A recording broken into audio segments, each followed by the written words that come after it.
Well, it's kind of to the point where we need to start putting this 355 small block together. We've got an Edelbrock hydraulic roller cam that we're gonna stab in it today. I'll try and time lapse or whatever. I've never done this before. I'm not a professional. I mean, I've done cams and stuff, but I've never like made a video of it or anything. So I'm not really trying to teach anybody anything. Just showing the progress of what we got going on. Thanks.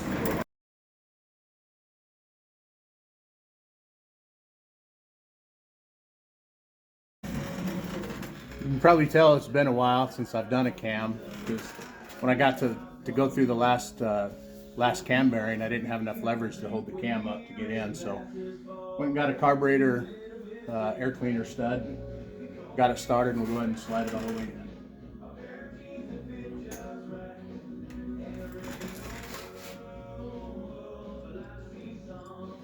There she is.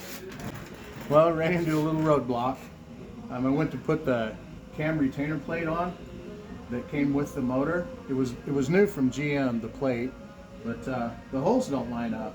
They're off a little bit, so I don't know if I can re-drill those or what, but I think I'll probably just go to the parts store and see if I can get a new one.